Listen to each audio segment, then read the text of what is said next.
to ask you a question. बहुत boring नहीं हो गया है? Aren't you tired? What am I asking about?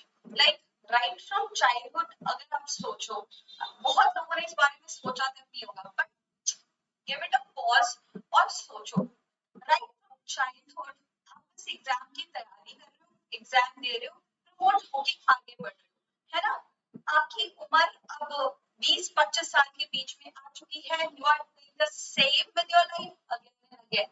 और अब तो कॉम्पिटिटिव एग्जाम आने लग गए हैं, तो जो बच्चे जिनकी लाइफ आसान चल रही थी ना स्कूल कॉलेज में कि ठीक है एग्जाम दे लो पास हो रहे हो, एग्जाम दे लो पास हो रहे हो, बट कॉम्पिटिटिव एग्जाम की डिफिकल्टी लेवल ने, कंपटीशन ने आपका ये कॉन्फिडेंस भी तोड़ दिया कि जस्ट नॉट ऑलवेज नेसेसरी कि आप पढ़ रहे हो और आप पास हो रहे हो. ठीक है, यहाँ पे वो जो प्रमोशन का स्केल था ना वो और स्लो डाउन हो चुका है. बोरियत नहीं होगी बहुत ज्यादा जिंदगी में? आपको ऐसा नहीं लगता कि यार अफसर बन जाना चाहिए, अच्छे से मेहनत कर लेनी चाहिए, अफसर बन जाना चाहिए, कुछ नए चैलेंजेस, कुछ नई एडवर्सिटीज लाइफ में फेस करते हैं. छोड़ो ये झंझट बुक्स का, ये अफसर बन के भी पढ़ना पड़ता है, बट कुछ नई जिंदगी के टर्न्स ले. स्टूडेंट लाइफ से निकल के एक अफसर लाइफ जिए, उसकी जो मस्ती होती है, उसका जो ऑनर होता है, उसका गर्व होता है, अब हम फाइनली वो फील करना स्टार्ट करें. वो रिस्पॉन्सिबिलिटी, आज तक सिर्फ खुद की रिस्पॉन्सिबिलिटी एक चैलेंज थी कि खुद का गुजारा कैसे होगा, अब एक नेशन की रिस्पॉन्सिबिलिटी लेके चलते हैं, पूरी फैमिली की रिस्पॉन्सिबिलिटी लेके चलते हैं, है ना? It's time to do something very big, very challenging. अब बचपन से यहाँ तक exam, books, preparation, failure and then clearing exam, अब इस सर्कल से बाहर निकलते हैं. इमेजिन कर लिया ना, गोल बना लिया कि you want to do this. This video is about the same. ठीक है, in this video what I'm going to tell you is the step wise action plan कि आपको क्या करना पड़ेगा CDS 2 2022 के लिए. I'm giving you the 100 topics, that is handwritten topics. There is a daily plan as well and a very big announcement जो आपको बहुत ज्यादा अच्छा लगने वाला है, बहुत ज्यादा पसंद आने वाला है, I guess. ठीक है, तो बचपन से ये जो सपना बहुत लोग फौज का लेकर चल रहे हैं, बहुत एसएसबी में छट जा रहे हैं, स्क्रीन आउट हो रहे हैं, कॉन्फ्रेंस आउट हो रहे हैं, मेरिट आउट हो रहे हैं, मेडिकल आउट हो रहे हैं, कुछ लोग तो सीरियस एग्जाम तक ही लिमिटेड हो गए हैं कि यही क्लियर हो जाए, बहुत बड़ी बात है. But now it is final time to be this. ठीक है, it is the final time to be this and we have to do that. अब इसके लिए चाहे जो भी करना पड़े. और होगा क्यों नहीं यार, मतलब इंसान ऐसा ह्यूमन काइंड जीनस है ना कि वो हारने के लिए नहीं बना है. We are not the strongest beast on the earth. We are not the fastest beast on the earth. Yet we are the dangerous. क्यों? Because we have the brain and we just have to apply that on right things. चलता तो बहुत है, बस right thing पे चलता नहीं है. और किसी मूवी का डायलॉग है, उसको मैंने थोड़ा सा तोड़ मड़ोड़ दिया है, बट इसको आप अपने हेड में 24/7 रखना, बहुत हेल्प मिलेगी. ये अलग ही पॉजिटिविटी क्रिएट करता है. एग्जाम भी क्लियर हो जाया करता है यार अगर मेहनत शिद्दत से की हो, है ना? एक शिद्दत वर्ड बहुत पॉजिटिव सा वर्ड है, जिसके साथ भी लगा दो वहां पे बहुत ज्यादा मेहनत करने का मन कर जाता है. तो शिद्दत वाली पढ़ाई करते हैं यार इस बार, है ना? I want to ask you, how do you imagine yourself? कोई भी डिफेंस एस्पायरेंट से ये क्वेश्चन पूछा जाए तो उसका बेसिकली आंसर क्या होता है? हम अपने आप को एज अ फौजी ऑफिसर इमेजिन करते हैं, बॉर्डर्स पे गन लेकर, जवानों को लेकर हम इमेजिन करते हैं खुद को, राइट? यही सोचते हो ना? बट थोड़ा सा पीछे आ जाओ, वो तो ओके है, very nice, you have visualised yourself as an officer, but उससे पहले you have to become gold extractor. ठीक है, हाउ? गोल्ड एक्सट्रैक्टर क्यों बनना है आपको? बिकॉज जो आपका सीडीएस का पेपर है, जो यूपीएससी कंडक्ट करता है ना, उसका सिलेबस ये है जिसमें गोल्ड के पार्टिकल्स कुछ आपको मिलेंगे, तभी वो गोल्ड बहुत ज्यादा वैल्यूएबल है, बहुत ज्यादा एक्सपेंसिव है और बहुत ज्यादा डिमांड में है. ठीक है, इतना सारा कचरा एक साथ, because of lots of information out there, because of lots of misconceptions, ये आपका है जिसको आपको बहुत प्रोसेस करना है, बहुत फिल्टर करना है, and this is asked in your CDS exam. देखो, एक बात सोच के देखो, चाहे आपका रेलवे का एग्जाम हो, चाहे एसएससी, सीजीएल, आपके डिफेंस के एग्जाम्स हो, डिफेंस में भी एफकेट और सीडीएस में डिफरेंस देख लो, सिलेबस सबका कंपेयर करोगे ना तो सब्जेक्ट्स वुड बी सेम, है ना? ज्योग्राफी लिखा होगा, सिलेबस अगर आप डाउनलोड करके लिखो क्या लिखा होगा, ज्योग्राफी, हिस्ट्री, पॉलिटी, साइंस, यही लिखा होगा। येट व्हाट डिफरेंशिएट्स उनके क्वेश्चंस का लेवल, है ना। एक ही माउंटेन का क्वेश्चन होता है, वो सीजीएल अलग तरीके से पूछता है, आईएएस अलग तरीके से पूछता है, रेलवेज अपनी तरीके से पूछा, डिफेंस भी अपने तरीके से पूछता है। तो हमें कैसे पता चलेगा? By analysing the question paper and getting to know CDS को क्या चाहिए, हमें उसे वही देना है, ठीक है, वही प्रेजेंट करना है हमें। So what is your next goal? और सबसे पहले if you are watching this video ना, ये सिर्फ आप लेटे लेटे देखने के लिए वीडियो नहीं है, you have to do it. Action oriented video है और एक्शन तो लेना ही पड़ेगा। Get up and write down on your notebook what is your next goal. It is to clear your CDS 2 2022 exam. Write it down and अब हम step wise तोड़ते हैं। एक बहुत बड़ा गोल बन गया हमारा, अब स्टेप्स डिस्कस करते हैं। What is your step number 1? Analyse previous year question again, ठीक है। ये आपका, चाहे आप फ्रेशर हो चाहे रिपीटर हो, सबसे ज्यादा दिक्कत आने वाली है अगर आप रिपीटर हो। क्यों? क्योंकि रिपीटर्स के साथ हमेशा ये दिक्कत होती है कि आधी चीजें पढ़ी हुई होती है ना, और आधी चीजें आधी पढ़ी हुई होती है, तो वो चीजों को स्किप करने लग जाती है and they do not follow the details. और यूपीएससी का तो काम ही है डिटेल्स पूछना, है ना। तो ये फ्रेशर तो बहुत शिद्दत से अच्छे से फ्रॉम जीरो अपनी स्टार्ट करते हैं, they start fresh, they start raw. But repeaters के साथ बहुत ज्यादा दिक्कत हो जाती है कि वो स्किप करके पढ़ने लग जाते हैं कि ये तो आता था, ये तो पढ़ा था, and they ignore the details about it. ठीक है, तो firstly you have to analyse the previous year questions. और कैसे सॉल्व करने मत बैठना, आई विल टेल यू। देखो, सॉल्व करने मत बैठना, आप just have a general reading, observational. देखो स्टेप 2 तक है ना, आपका ऑब्जर्वेशनल एटीट्यूड ही रहेगा। You will not memorise anything, you just observe कि चीजें कैसे हो रही है, कैसे डेवलप। ओपन माइंड रखना है, क्लियर माइंड रखना है, ताकि आप मैक्सिमम नॉलेज को अपने माइंड में एंटर होने दो। ठीक है, then what you have to do, subject wise 100 question collect कर लो, make your own question bank.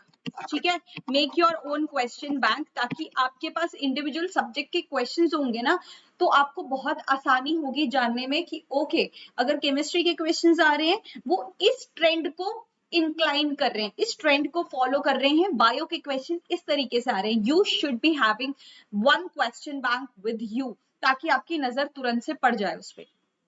ठीक है, इस स्टेप से आप आगे बढ़ चुके हो। Step number 2 is identify the specific syllabus. Again मैंने सेम बात बोली कि ज्योग्राफी जो आ रहा होगा ना, वो लगभग इंडिया के हर कॉम्पिटिटिव एग्जाम में आ रहा होगा।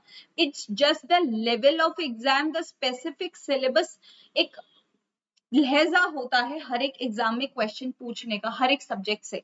तो उस लहजे को बस आइडेंटिफाई करना है। कैसे करना है? प्रीवियस ईयर क्वेश्चंस को पढ़ के।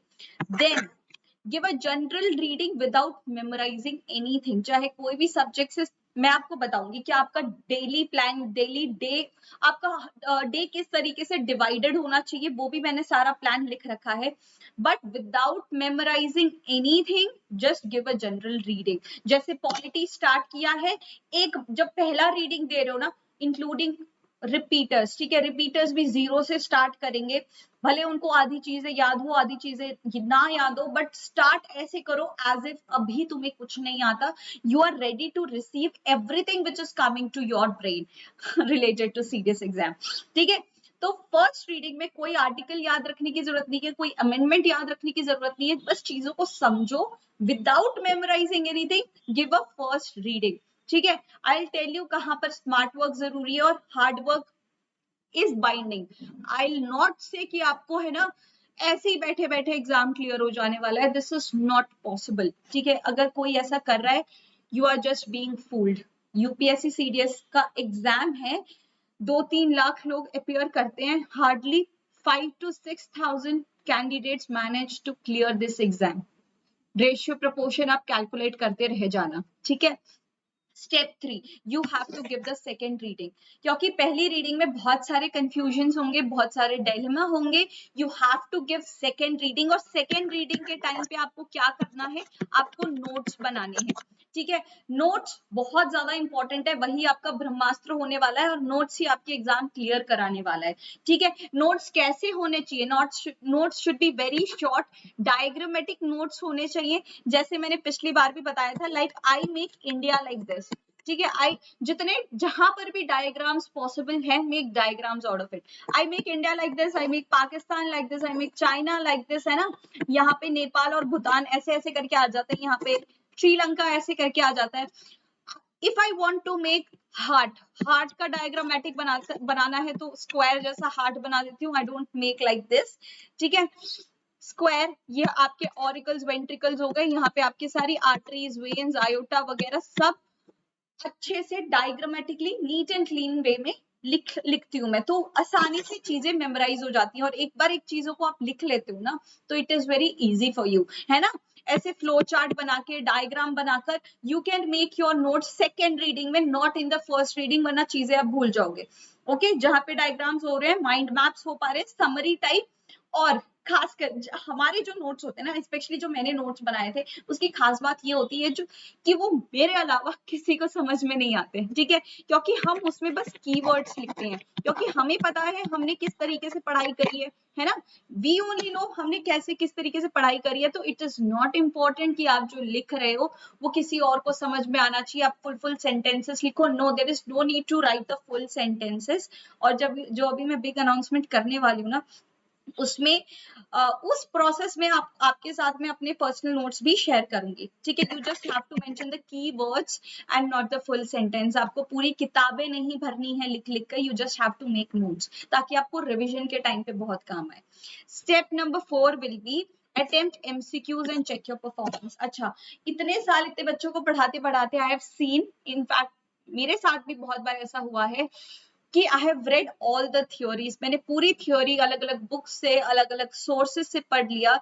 But now when it comes to solving the CDS का पेपर, मुझसे वो सॉल्व नहीं हो रहे. बहुत ज्यादा कंफ्यूजन हो रही है, बहुत ज्यादा कॉन्फिडेंस टूट रहा है, और नेगेटिव अटेम्प्ट्स हो रहे हैं. ये क्यों होता है? क्योंकि एक क्वेश्चन में 2-4 कंसेप्ट मिला के पढ़ना होता है, पूछा जाता है वहां पे, और हम कंफ्यूज हो जाते हैं क्योंकि हमने कनेक्ट करके पढ़ाई नहीं की होती, ऑब्जर्वेशनल दिमाग खोल के पढ़ाई नहीं की होती. तो सबसे पहले ये 2 बार नोट्स बना के, मतलब 2 बार रीडिंग करके नोट्स बना के, you have to attempt MCQs to see कि जो पढ़ रहे हो वो ठीक भी था या नहीं था.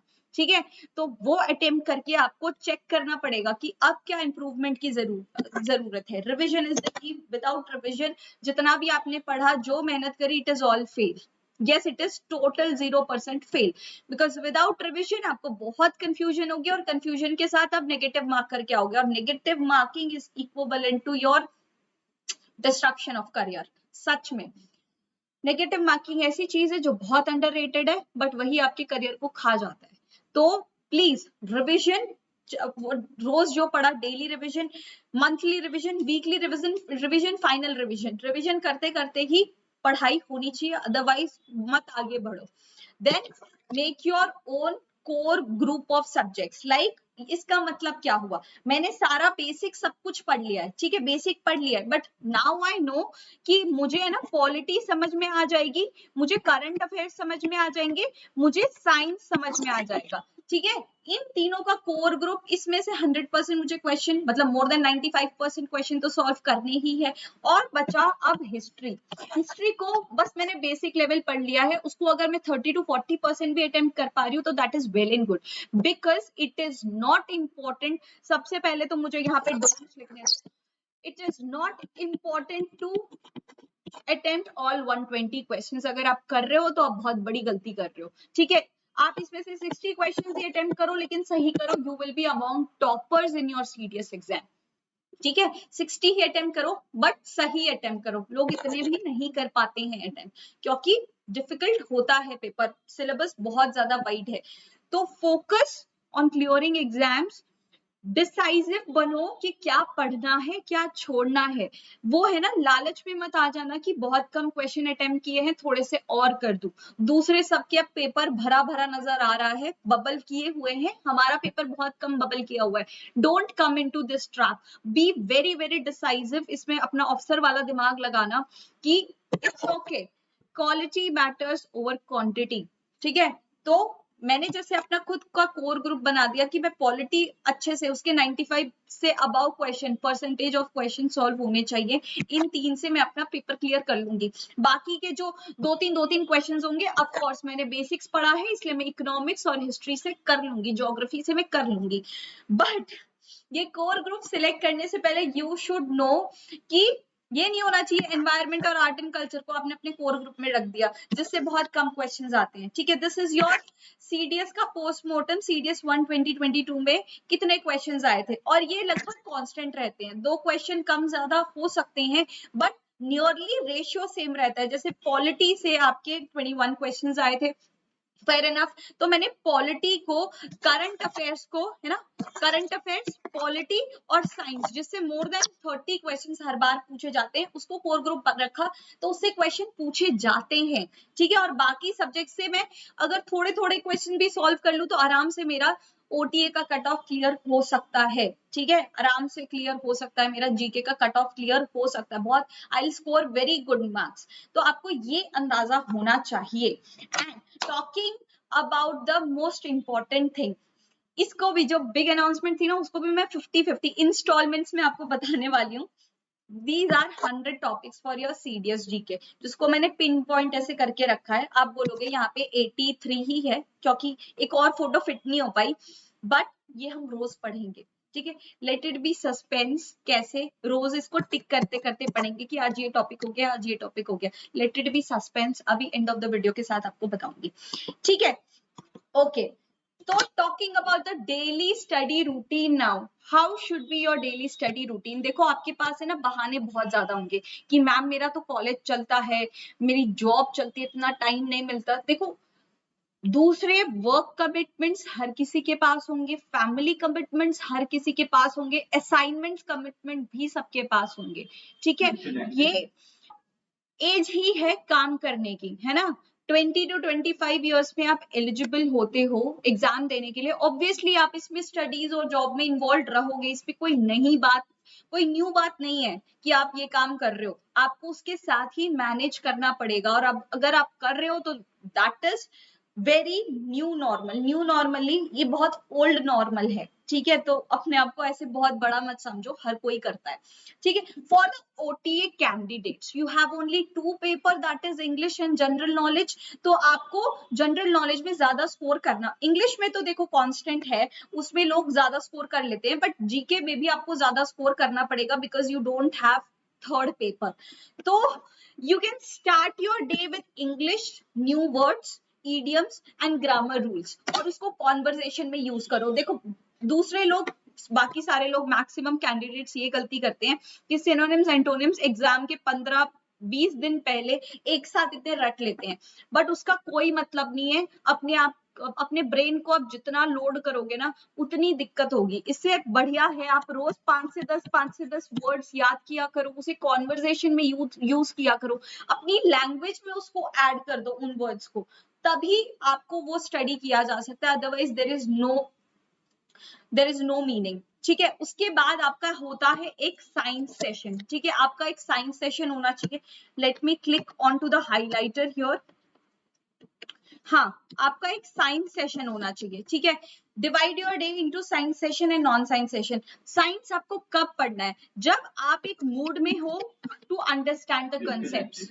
ठीक है, आप कॉन्सेप्ट्स को अंडरस्टैंड करने की कोशिश कर रहे हो, तब तो उस मूड में आपको साइंस पढ़ना है। और वो मूड को डेवलप कर लो, अपना बॉडी क्लॉक आप बना लो कि ठीक है, it's 2 PM, it's time for science, और दिमाग खुला रखे कॉन्सेप्ट्स को यूज करके। अभी आई टेल यू कौन से सब्जेक्ट से कैसे क्वेश्चंस पूछे जाते हैं। Then after the science session you will be having non science session. इसमें आपका मूड कैसा होना चाहिए? Like a story, like continuing a story. जैसे हिस्ट्री आप पढ़ रहे हो तो एंशिएंट इंडिया से लेके कैसे इंडस वैली सिविलाइजेशन ग्रो हुई, कैसे वेदास आए, कैसे बुद्धिज्म ग्रो हुआ, जैनिज्म ग्रो हुआ, मौर्यास का क्या हुआ, गुप्तास के साथ क्या हुआ, कैसे फिर मुस्लिम रूलर्स आए मिडाइवल इंडिया में, सारे मुस्लिम रूलर्स ने रूल किया इंडिया को। Then Britishers came right after Mughal era के बाद, मॉडर्न इंडिया जनरेट हुआ, फिर उन्होंने बहुत सारे एक्ट्स लाए, उसको अपोज करने के लिए इंडियंस ने बहुत सारे फ्रीडम मूवमेंट्स किए, एंड फाइनली इन द 1947 हमें इंडिपेंडेंस मिलती है। तो लाइक अ स्टोरी, उस पे आपका कंसेप्चुअल दिमाग नहीं होना चाहिए, उसमें ज्यादा रटने वाला दिमाग और स्टोरी वाला दिमाग होना चाहिए। And then at the end of the day you have to revise whatever you have done in your day. इसके बिना आपका दिन खत्म नहीं होना चाहिए। Your day should not end without revision. ठीक है, डिफरेंस क्या है? अगर देखो AFA, IMA और INA के अगर आप कैंडिडेट हो, उसको एस्पायर कर रहे हो, that means you have 3 papers. Now you have English, general knowledge and maths. ठीक है, तो जनरल नॉलेज में थोड़े से कम मार्क्स आए तो इट्स ओके, क्योंकि आप मैथ्स में उसे कॉम्पनसेट कर दोगे। मैथ्स अपने आप में एक अलग चैलेंज है। ठीक है, तो ओटी कैंडिडेट ना होने का प्लस पॉइंट भी है, माइनस पॉइंट भी है। तो everything is same. Like English के साथ आपको अपना दिन शुरू करना चाहिए सिनोनिम्स, एंटोनिम्स, वर्ड्स और कुछ रूल्स के साथ, जिसे अपने अपने लैंग्वेज में आपको ऐड करना है। रटना नहीं है, लैंग्वेज में ऐड करना है। फिर सबसे ज्यादा आपका जब दिमाग एक्टिव होगा ना, कोशिश करना मैथ्स को आप सबसे पहले पढ़ो, क्योंकि सबसे एक्टिव दिमाग में आपको मैथ्स पढ़ना है। आप मैथ्स से बहुत ज्यादा डरते हो, और वो कहते हैं ना, एक बुक भी है ईट द फ्रॉग, जो चीज आपको नहीं पसंद, ज्यादा चैलेंजिंग लगती है, तो वो आपके पूरे दिन में आपका मेंटल एनर्जी सक करती रहेगी कि आप जितना भी पढ़ोगे, but back of the mind ये चलेगा कि यार मैथ्स तो बचा है, मैथ्स तो बचा है। तो kill it, first kill it. जो आपको दिमाग को हैम्पर कर रहा है उसको मार दो। मैथ्स को सबसे पहले प्रैक्टिस करो एक्टिव दिमाग के साथ। देन साइंस के मूड में साइंस पढ़ो, जब कॉन्सेप्चुअल दिमाग आपका चल रहा होगा, स्टोरी लाइक मूड में आपको नॉन साइंस पढ़ना है। And your day should not and without revision. Talking about कौन से सब्जेक्ट से कैसे क्वेश्चन पूछे जाते हैं, आई टेल यू। पॉलिटी, देखो वैसे मैंने 100 टॉपिक्स में हर चीज मेंशन करी है, बट पॉलिटी इन सबको भी आपको कैसे स्टोरी लाइक पढ़ना है, कि पहले बहुत ज्यादा राजाशाही टाइप चल रहा था, फिर मांग हुई कि हमें भी कॉन्स्टिट्यूशन चाहिए, तो कॉन्स्टिट्यूएंट असेंबली बनी, प्रियम्बल बना, क्या क्या पार्ट्स है अलग अलग, है ना। चीजों को कनेक्ट करते हुए पढ़ो। यूनियन लेवल पे क्या चल रहा है, सेंट्रल लेवल पे क्या चल रहा है, उन दोनों को इक्वेट करके पढ़ो। ठीक है, president versus governor, prime minister versus chief minister, attorney general of India versus advocate general of India, है ना। इस तरीके से इक्वेट करके पढ़ो तो आपको ज्यादा समझ में आएगा। We will cover all this, don't worry. History, as I said कि मैंने उसको अपने कोर ग्रुप में नहीं रखा था, मैंने बस बेसिक टाइमलाइन उसकी पढ़ ली थी, और बेसिक टाइमलाइन से भी सीडीएस 1 2022 से आपके 3 से 4 क्वेश्चन बन गए थे, तो दैट इज गुड इनफ। चलो, ये मेरे कोर ग्रुप से भी नहीं था, फिर भी इससे 3 से 4 क्वेश्चन बन रहे, गुड इनफ। मुझे हर क्वेश्चन को आंसर करने की जरूरत नहीं है। इकोनॉमी से कैसे क्वेश्चंस पूछे जाते हैं, गवर्नमेंट स्कीम्स पूछी जा सकती है, 5 ईयर प्लान पूछे जा सकते हैं, कुछ इकोनॉमिक टर्म्स आपसे कि जीडीपी क्या होता है, नेशनल इनकम क्या होता है, ये सब क्वेश्चंस पूछे जा सकते हैं। फिर आपके कर्व्स जो होते हैं, फिलिप कर्व्स, क्या रिलेशनशिप शो करता है, उसका शेप कैसा होता है। ज्योग्राफी में Indian geography is the most important part, आपका इंडियन ज्योग्राफी सबसे ज्यादा इंपॉर्टेंट है। साइंस से क्वेश्चन कैसे बनते हैं, डेली लाइफ से। उस साइंस के लॉ का एप्लीकेशन रियल लाइफ में कहाँ है, हमेशा वही क्वेश्चन आपको अपने पेपर में मिलेगा।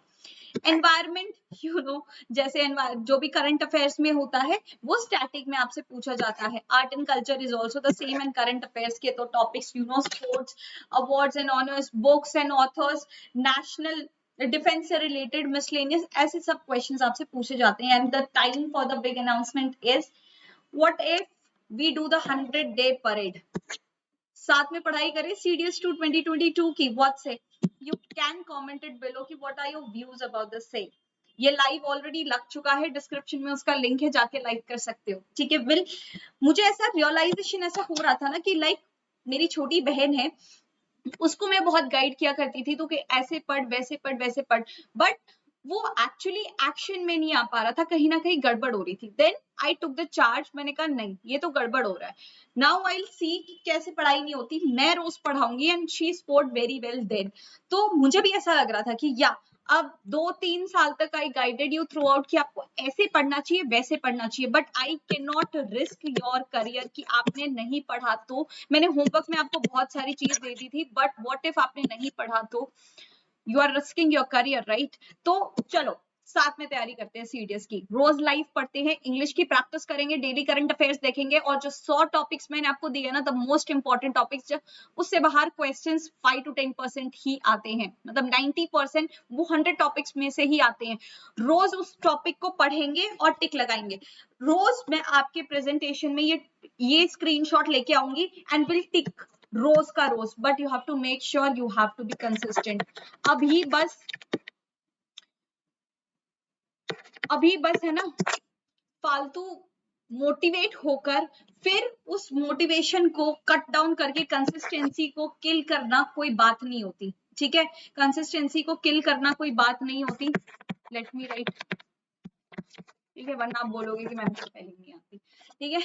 तो consistency is important, make sure आप रोज इसका प्रिंट आउट निकाल के इसमें टिक कर रहे हो, ठीक है। मैं खुद कराऊंगी टिक, आप कैसे नहीं करोगे, ठीक है। प्रिंट आउट निकाल लेना बिफोर द फर्स्ट क्लास, हम रोज इसमें टिक करते हुए चलेंगे, and at the end of 100th day ना, आई स्वेयर ऑफ गॉड ऐसी प्रिपरेशन आपकी नहीं हुई होगी, ठीक है।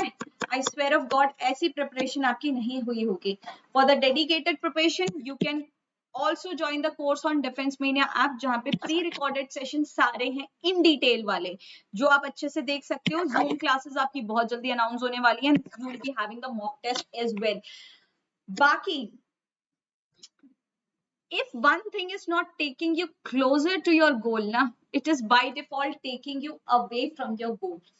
हम ये लाइव क्लास स्टार्ट करने वाले हैं मॉर्निंग से ही, ठीक है। Please check the timings, that is surprise for you. मैंने पोल डाला था टेलीग्राम पे, उसके अनुसार मैंने यहाँ पे क्लास लगाई है। बट अपार्ट फ्रॉम दैट आपकी लाइफ में आई डोंट थिंक इससे ज्यादा कोई भी चीज की रिक्वायरमेंट है, ठीक है।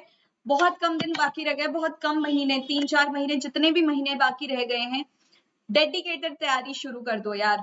आपके दिन में और कुछ नहीं होना चाहिए। क्या क्या करना है, आप एक्सरसाइज कर सकते हो अपने आप को मोटिवेटेड रखने के लिए, अपने आप को फिट रखने के लिए, आप सेल्फ हेल्प बुक्स पढ़ सकते हो। लाइफ में हम एक काम करेंगे, whatever I read good about something ना, I tell you there and there only, ठीक है। तो आपको इतनी मेहनत भी नहीं होगी, और knowledge share is knowledge doubling, है ना। तो I'll tell you that also.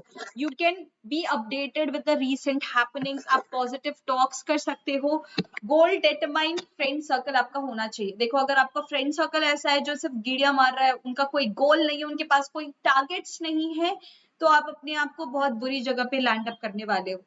You should be having people around you जिनके पास goals हो, targets हो, जो उस पर dedicatedly काम कर रहा हो।